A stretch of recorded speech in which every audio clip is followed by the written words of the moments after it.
Kamusta po mga kababayan? Si Kamanong po, inyong lingkod ay nagbabalik po para po tayo ay magkomentuhan dito po sa Tambayan mga kabayan. Sana po nasa mapayapa at maayos po kayong kalagayan at tayo po ay mag-umpisa na. Komentuhan po natin ito pong pahayag ni Representative Toby Tiangco. At ito po ay totoo at hindi po talaga nila magugustuhan maging presidente si BP Sara. Katulad po nito, yung mismo buong pamilya na po halos na tinatawag na tambaluslos. Pati po yung kanilang party list ay sangkot po yata sa napakalalaking insertion. Bilyon-bilyon. Hindi po bababa sa 5 billion ang nakuha daw po na insertion ng kanilang party list na tingog sa pangunguna po ng asawa ng dating speaker na si Yeda Romualdez. Kaya po hindi nila magugustuhan. Kaya nga pinagtutulong-tulungan nilang ma-impeach si Inday dahil po rito sa kanilang mga karga-karga. Hindi po ba? Napakarami po makukulong di umano. Baka buong pamilya ni Tambaluslos hindi kaya makulong, mga kababayan. At syempre mawawala ba dyan yung pinsan na nasa Malacanang? Hindi po ba? Buong pamilya rin po yata nun. Halos. Pakinggan po natin.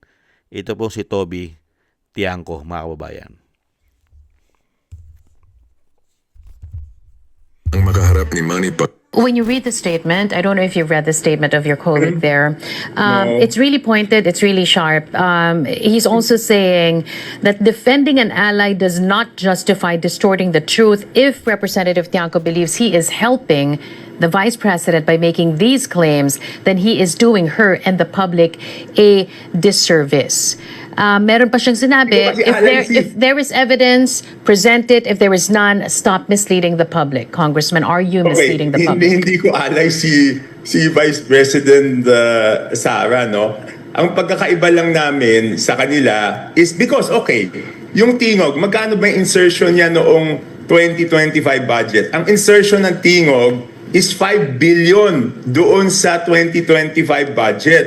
So, paano naka-insert yung Tingog ng 5 billion doon sa 2025 budget? Ang pagkakaiba lang namin doon sa ibang congressman, okay, I'll make it clear, hindi ako alay ni VP Sara. Okay? Ang pagkakaiba lang namin, ako kaya kong harapin kahit maging presidente si Sara. Hindi ako natatakot kasi wala naman akong tinatagong mga ganyang bagay. Ang sinasabi ko na maliwanag is, mananiwala ako may mga grupo, akbayan, sina Chel Docno, sina Congresswoman Laila De Lima, sina Percy Serdanya, Makabayan, sina Tonchi Tinio, sina Kiko D. Naniniwala ko na they filed impeachment out of principles.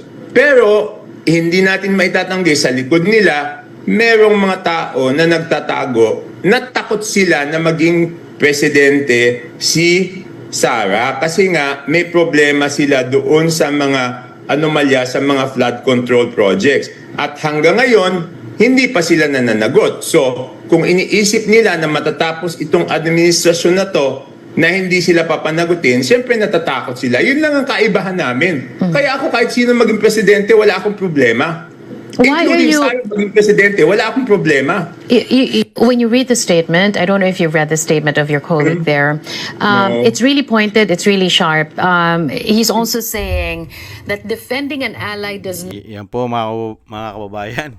Yan po ang pagkakaiba ng congressman na wala ka pong sinasabi niya na wala siyang malalaki na itinatago katulad po ng insertion. Katulad po nitong tingog sa pangunguna po ng asawa ng dating speaker na si Yeda. 2025 national budget ay hindi po bababa sa 5 billion na nakuha ng isang party list ng Tambaluslos. 5 billion. Hindi po ba? Paano magugustuhan na maging presidente si Inday? Wala pang nananagot. At saan mo dinala yung 5 billion? 2025 po yan. Paano pa yung 2024 at 2023? Gaano po kalalaki nakukuha ang insertion ng tingog, mga kababayan? Ito pa po isa. Pakinggan pa po natin isang pahayag ni Toby Tiangco sa impeachment naman po ng Vice President. Ito naman po ang kanyang paniniwala. Pakinggan po natin siya. Bago. Okay, isa-isahin natin yung mga accusations, no? Yung COA, hindi pa kasi final yung COA. Alam naman natin yung notice of disallowance, appealable yan. At kahit magkaroon ng finality doon sa COA, pwede pang appeal yan hanggang Supreme Court, no? So, yon. O baka sabihin na naman, dinidepensa ko, sa akin, totoo lang. Sige, sino magtututol sa akin at sabihin na final na yung decision ng COA? Hindi pa yun final, no? Ano pa ba yung isa? Yung live threat. Kasi sabi nila siya daw mismo ang nagsabi nun sa video. So, natibay ng ebidensya. Ha? Sabi ni VP, wala daw kontrata. So, hindi daw considered the threat yun. Hindi, sa akin hindi yun eh. Sa akin, di ba yung grave threat is a criminal offense, di ba? So, di dapat file nila sa Department of Justice. Di ba? Bakit di nila file? Who can say it's a grave threat? Kunyari ako, may nanakot sa akin. Pwede bang siya ang magsabi na grave threat yun? Di ba ako lang magsasabi if I was gravely threatened or not anyone else, di ba? Di ba sa criminal case ang magpa-file ng grave threats, kung sino yung tinakot. Di dapat kung sino yung tinakot, sila yung nag-file ng grave threats. Tsaka para sa akin sa DOJ yan eh. Because sasabihin lang, ano yan, saan ba tatama yung grave threats? So ibig sabihin, betrayal of public trust. But more than the betrayal of public trust, the grave threats is a criminal offense, di ba? Bakit hindi siya panagutin criminally for that offense? Hindi, walang immunity. Ang may immunity from suit, yun na nga, buti sinabi mo, Bernard. Because yan ang difference. Yan ang difference nung presidente at vice president. Ang president is immune from suit habang siya ay presidente. Ang vice president is not immune from suit. So, dapat doon nila final doon sa DOJ. Ano pa ba? Yung SALN, alam mo yung SALN, napaka-ipokrito naman ng Kongreso. Hindi pa nga rini-release yung SALN ng mga congressman. Nakuha niyo ba SALN? Ako rinelease ko. O di ba, yun nga ang stonewalling eh. Ayaw nilang i-release. Di ba kahit sa ombudsman, nagsabi si kung tama yung pagkatanda ko, medyo may sinabi si Ombudsman Boying Remulla doon kasi nga ayaw i-release ng Congress yung SALN ng mga congressman. So ano yun? I mean, that's the height of hypocrisy. Inaakusahan mo yung isang tao na may problema yung SALN, pero mga congressman, hindi ako kasi ako naglabas ako ng SALN, tumatago sa technicality. Meron ba naman yung SALN kailangan pang aprobahan sa plenaryo? Nakasulat nga sa SALN, doon nga pinirmahan mo yung SALN, kaya nga SALN yan. Dapat ilabas yan. So bakit ayaw ilabas yung SALN ng Congress, di ba? So sa akin doon lang ako sa tama. I will not be swayed by those who are pro-BBM. I will not be swayed by those who are pro-Sara. Basta ako kahit ano sabihin lang, gagawin ko kung ano yung sa tingin kong tama. Yan po mga kabayan. Yan, tama po lahat ng sinabi ni Toby Tiangco eh. I-impeach niyo sa SALN ang Vice President sa kanyang kaperahan, sa kanyang buwis, kasama yon, mga taxes, di ba? Pero yung kanila nakatago, ayaw ilabas. Hindi po ba one-sided? Kaya nga tinatawag na fishing expedition eh. Hindi po ba? Tapos yung sinasabing death threat, di ba? Criminal, pero ayaw nila isampa sa korte o sa DOJ. Hindi po ba? At pilit din nilang isinasama sa impeachment. Hindi po ba, mga kababayan? At ibang klase po ang ginagawa po nila sa Vice President. Talagang makikita mo talaga yung politika para lang po ito hindi manalo o mawala sa posisyon. Hindi po ba pinipilit nga rin nilang mag-resign yan eh? Ang Vice President, gusto nilang mag-resign. Hindi po ba, mga kababayan? Kaya nga po, nakikita mo yung dahilan eh. Kasi po sila, napakarami po nilang itinatago. Ngayon, Hindi pa sila nananagot. Kaya nga yung sinasabi ni Toby, ni Congressman Toby Tiangco, siya, wala siyang tinatago. Kahit sino presidente, willing siya at kaya niyang humarap. Kaya niyang magpaimbestiga dahil open siya. Pati nga yung salin niya, inopen niya sa Kongreso. Hindi po ba? At ngayon, malalaman naman po yan pagka talagang totoong investigasyon na. Pag binuksan, kasi ang binubuksan lang po ni Toby yung kanyang salin. Hindi naman niya po binubuksan yung kanyang libro. Kaya hindi pa rin po siya ligtas sa issue ng korupsyon. Hindi po ba? Dahil umaasa po tayo pag naging presidente po si Inday Sara, lahat po ng libro ng mga congressman. Yung libro, saan nila dinadala ang kanilang bilyon, daan-daang milyon, bilyon na budget, pondo. Kailangan nilang buksan ang libro at makita ng taong bayan at mapanagot ang mga politikong korap. Hindi po ba? Buksan ng libro, hindi lang ang salin. Libro. Katulad po nitong Tingog.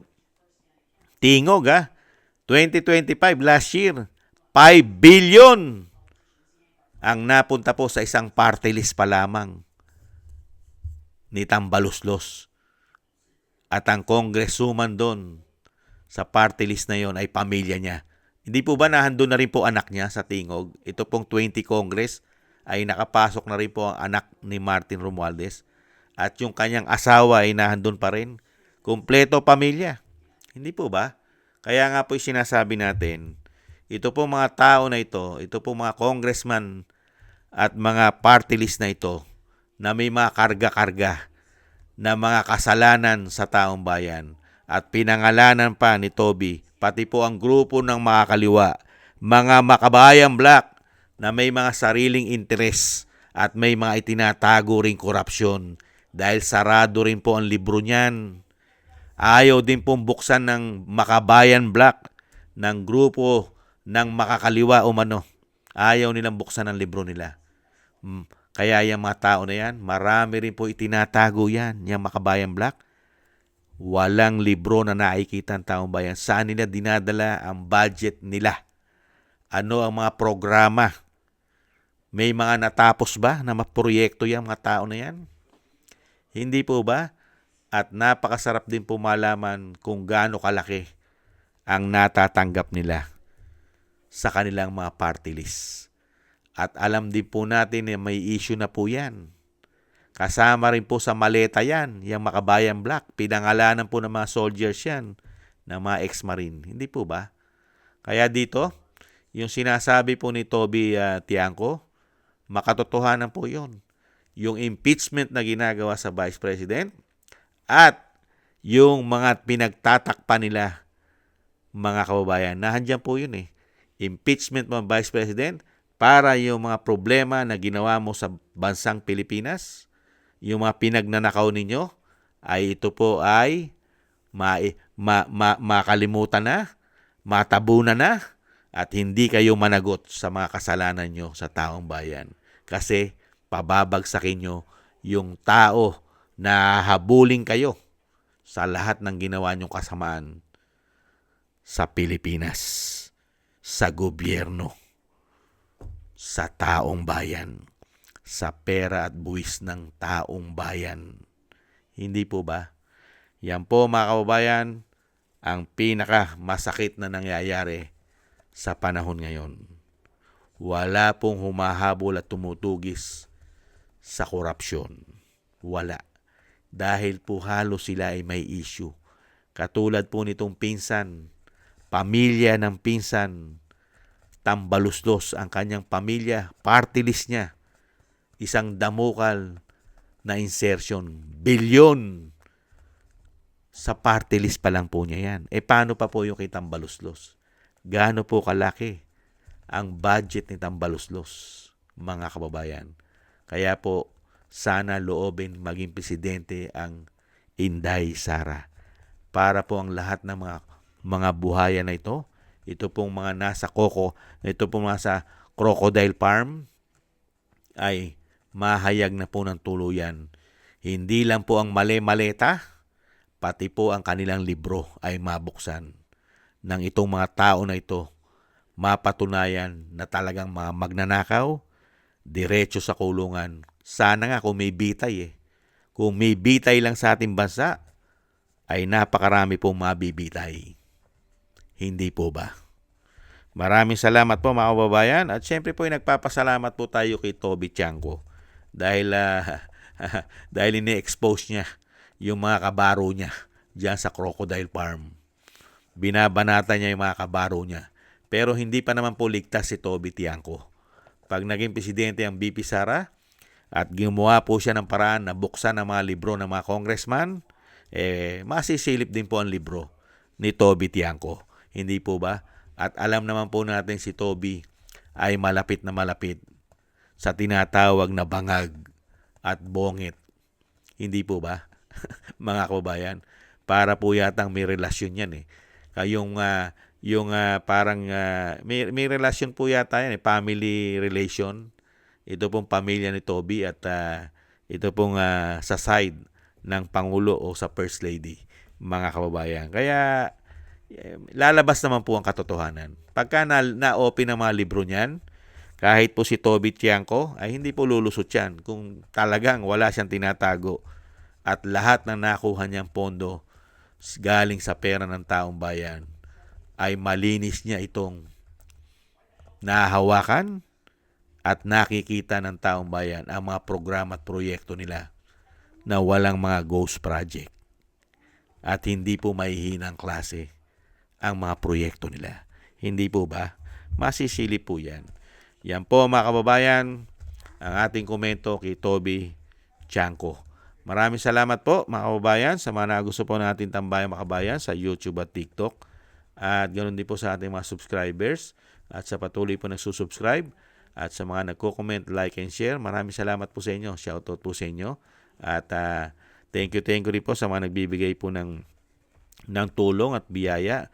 Shoutout po kay Mila Yee, kay Tatay Nick ng Canada, kay Annie Jo, kay Jem Aris ng United Arab Emirates, kay Eric Hershaw ng Canada, kay Kingston ng Hong Kong, Beichi Chiyoko, Jake Yahut ng Maisog, California, USA, Gina Ray Solidides ng Berlin, Germany, Julieta Celona ng Sydney, Australia, Baby Roman at Ate Isa na Cagayan, si Jovelyn Watanabe ng Japan, ako si Pilam, Chodorico Erguisa Jr., si Arpel Villacorta, Wills Bubbles, Rosalina, Michelle Yamaguchi, Norma Garcia, Gayat Chena, Nancy Lumampao, Balance Vision TV, at Jesus Valdepena. Thank you po mga kabayan at ingat-ingat po kayo lalo-lalo po sa inyo po mga paggawa. At tiis-tiis lang po kayo mga kababayan at God bless po sa inyong lahat. At syempre po yung dasal po natin, ang ating buong sambayanan, ang pamilya Duterte, ang ating Vice President at ganoon din po ang dating Pangulong Duterte at ang ating mga soldiers, ex-marine, tayo pong lahat ay maingatan sa kapahamakan.